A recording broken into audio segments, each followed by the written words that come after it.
قریش نام پہلی ہی آیت کے لفظ قریش کو اس سورہ کا نام قرار دیا گیا ہے۔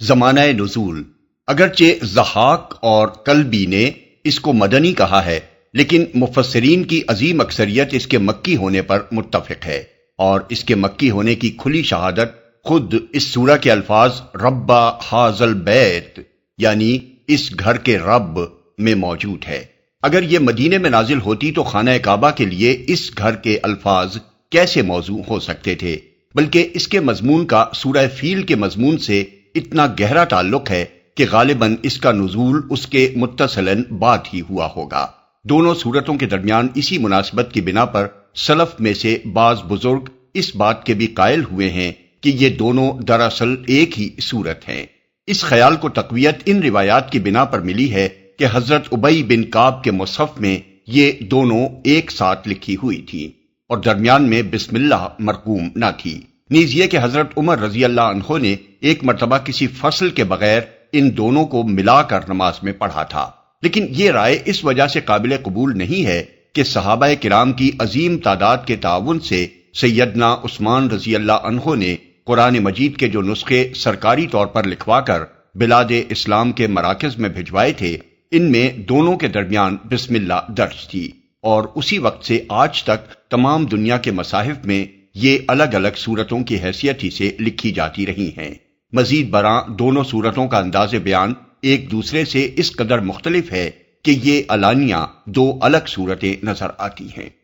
تاریخی پس منظر اس سورہ کو ٹھیک ٹھیک سمجھنے کے لیے ضروری ہے کہ اس تاریخی پس منظر کو نگاہ میں رکھا جائے جس سے اس کے مضمون اور سورہ فیل کے مضمون کا گہرا تعلق ہے۔ قریش کا قبیلہ نبی صلی اللہ علیہ وسلم کے جد اعلیٰ قصی بن کلاب کے زمانے تک حجاز میں منتشر تھا۔ سب سے پہلے قصی نے اس کو مکے میں جمع کیا اور بیت اللہ کی تولیت اس قبیلے کے ہاتھ میں آ گئی۔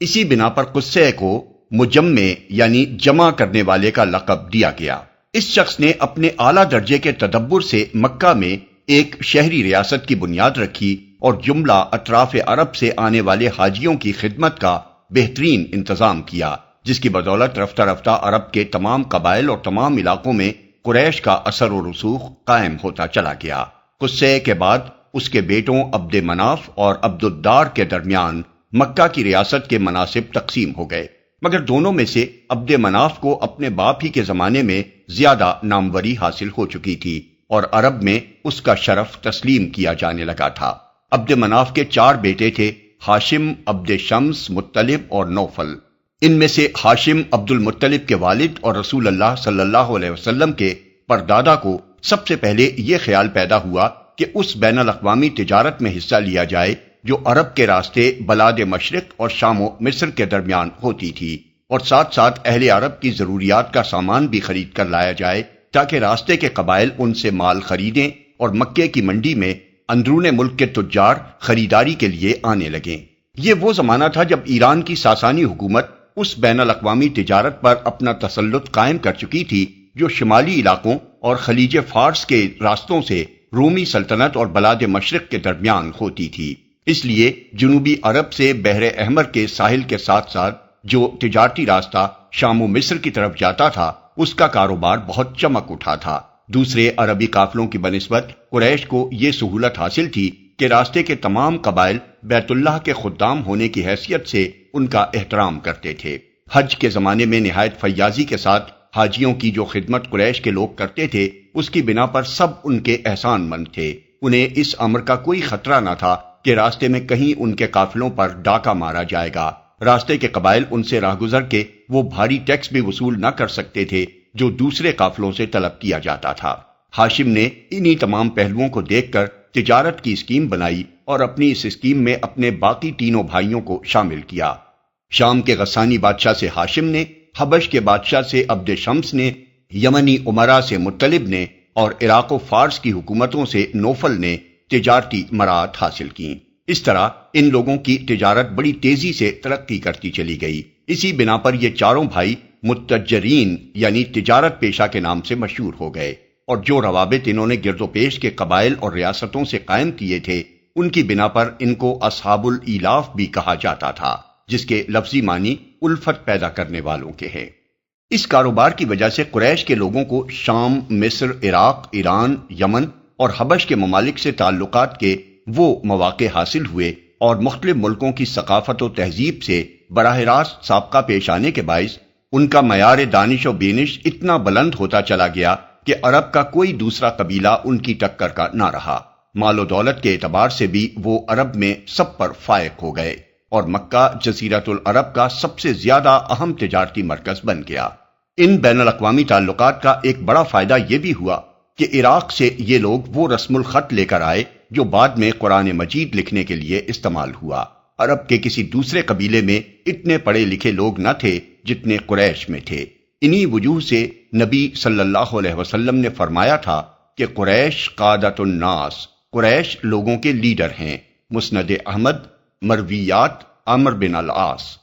اور حضرت علی رضی اللہ عنہ کی روایت بہقی میں ہے کہ حضور صلی اللہ علیہ وسلم نے فرمایا،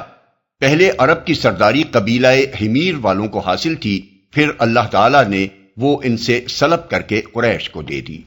قریش اسی طرح ترقی پر ترقی کرتے چلے جا رہے تھے کہ مکہ پر ابرہہ کی چڑھائی کا واقعہ پیش آ گیا۔ اگر اس وقت ابرہہ اس شہر مقدس کو فتح کرنے اور کعبے کو ڈھا دینے میں کامیاب ہو جاتا تو عرب میں قریش ہی کی نہیں، خود کعبے کی دھاک بھی ختم ہو جاتی۔ زمانہ جاہلیت کے عرب کا یہ عقیدہ متزلزل ہو جاتا کہ یہ گھر واقعی بیت اللہ ہے۔ قریش کو اس گھر کے خادم ہونے کی حیثیت سے جو احترام پورے ملک میں حاصل تھا وہ یک لخت ختم ہو جاتا۔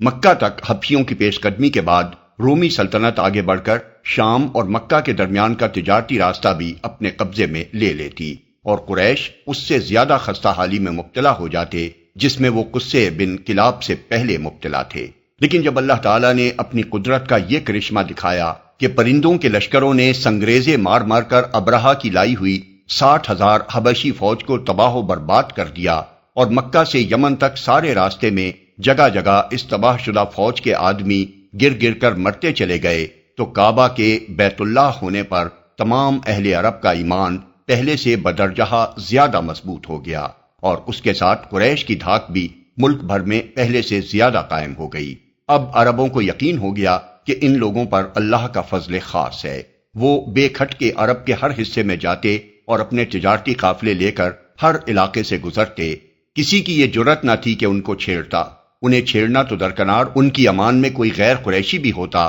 تو اس سے کوئی تعرض نہ کیا جاتا تھا۔ مقصود کلام،